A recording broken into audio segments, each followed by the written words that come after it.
Oitavo ano, vamos continuar então as nossas aulas sobre os movimentos do século XIX.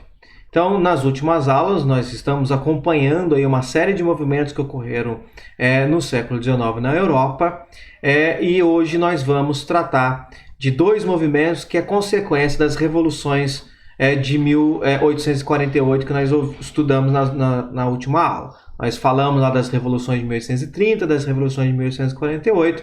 Todas elas tiveram consequências, evidentemente, e parte dessas consequências nós veremos na aula de hoje. Então vamos continuar. Bem, uma dessas consequências é a chamada Primavera dos Povos. Bem, esses movimentos revolucionários de 1848, ele se espalhou.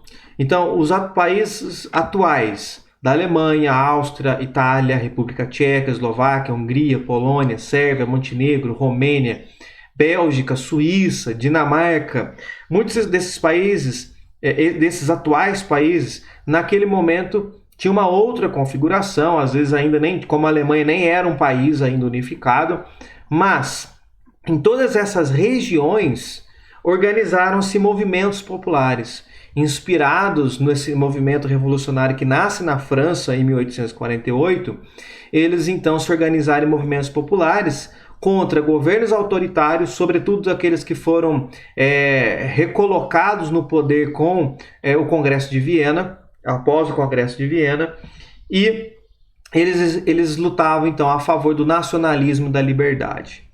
Bem, esses movimentos então, a partir de 1848, serão chamados de Primavera dos Povos. Então, os movimentos ocorrem na primavera de 1848 e em todos esses territórios que eu citei acima, eles vão ocorrer mais ou menos no mesmo tempo, com os mesmos objetivos e mais ou menos da mesma forma. Então, dá para se colocar como um único movimento. E esse movimento vai ser então chamado de Primavera dos Povos. A questão é que esses movimentos eles cresceram rapidamente, se espalharam rapidamente. Mas na mesma velocidade que eles cresceram e se espalharam, eles também foram abafados. Então, rapidamente apareceram e rapidamente desapareceram. Certo? Foram movimentos extremamente reprimidos, com muita violência, inclusive. E um ano e meio após o início desse movimento da Primavera dos Povos, as mudanças maiores ocorreram apenas na França. Nos outros territórios, as mudanças foram muito pequenas e insignificativas, tá certo?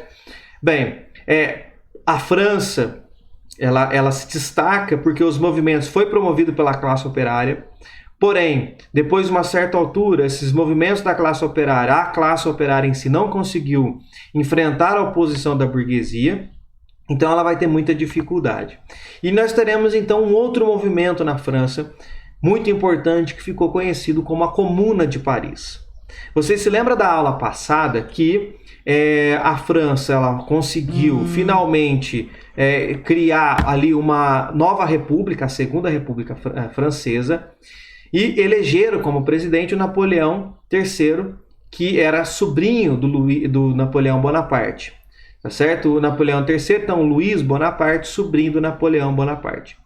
Ele, no final do seu mandato, dá um golpe e ele, então, vai tentar retomar o antigo Império Francês. Ele, então, desejava um império semelhante ao de Napoleão Bonaparte. Então, jogou todas aquelas ideias republicanas fora. Só que, na sua cabeça, para ele conseguir crescer, ele não podia deixar os outros crescer também. Então, ele precisava barrar o desenvolvimento de outras potências.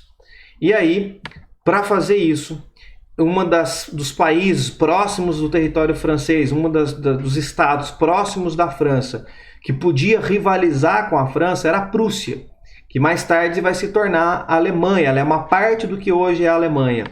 Então começa uma guerra com a Prússia. E a Prússia, nesse momento, estava num processo de unificação. Era quando a Alemanha estava nascendo.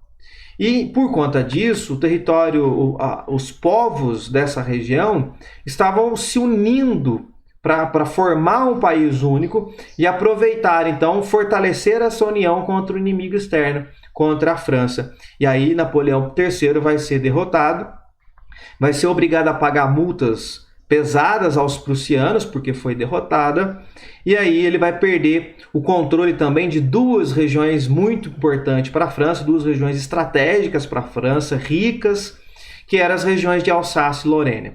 Essas duas regiões, a região da Alsácia e Lorena, vai ser incorporada no território alemão depois. Por conta desses desastres todos, o Napoleão III vai ser deposto do cargo, vai ser tirado do cargo. E aí, sem um governante, a França então vai precisar de um governo inicialmente provisório, liderado por um sujeito chamado Adolphe Thiers, que era monarquista também. Então, veja, a França, a população de um geral queria uma república, mas vira e mexe voltava lá alguém querendo restaurar a monarquia, como era o caso do Adolphe Thiers. Por conta disso, ele também vai sofrer a oposição da população. A população não quer suas ideias. E então, os operários franceses resolvem se unir e criar então o chamado Conselho da Comuna, isso em março de 1871. Basicamente, essa comuna, esse conselho, essa união dos operários franceses tinha uma orientação socialista e republicana e conseguiram tomar o poder de Paris. Formaram então um governo que tinha interesse nas classes menos favorecidas, então era um governo popular. E o governo da comuna vai estabelecer algumas coisas importantes, como, por exemplo, a separação do Estado e Igreja, então cada um cuida dos seus assuntos, o ensino laico, ou seja, um ensino desvinculado de ensinos religiosos, vai também estabelecer igualdade civil entre homens e mulheres, portanto, homem e mulher têm que ser tratado diante das leis e tudo mais de forma igualitária, a limitação ao trabalho infantil e feminino, e também estabeleceu direitos de alguns operários, por exemplo, de apropriarem fábricas abandonadas. Se a fábrica estava abandonada, o operário podia apropriar essa fábrica. Acabaram com o trabalho noturno e outras medidas que favoreciam os trabalhadores. Mas por conta disso tudo, também sofreram muita oposição, principalmente da classe burguesa. E um outro problema da Comuna de Paris é que ele se concentrou em Paris. Tá certo? A ideia era que ele se espalhasse pela França inteira, mas ela não teve força para se espalhar pelo país, ficou concentrado só na capital, e aí iniciou um conflito armado entre a comuna, entre os membros da comuna e os soldados do Thiers, que estava no governo provisório, que acabou terminando ali na morte e a prisão de milhares de franceses, principalmente da comuna. A comuna, então, vai ser derrotada em 1871, então ela nasce e morre num período muito, muito pequeno, e também encerra ali a primeira tentativa de implantar um sistema socialista no mundo. Tá certo? Então, se funcionasse, seria um primeiro regime socialista no mundo. Então, houve a tentativa que fracassou. Mas foi importante justamente porque foi a primeira tentativa de se implantar um regime socialista no mundo. Certo? E nós encerramos então por aqui essa aula. Na próxima aula, para nós encerrarmos esta unidade, nós falaremos então da unificação da Alemanha e da Itália. Nós precisamos trabalhar esses assuntos separadamente, porque a união da Alemanha e da Itália vai ter consequências muito importantes em matérias que nós estudaremos no futuro.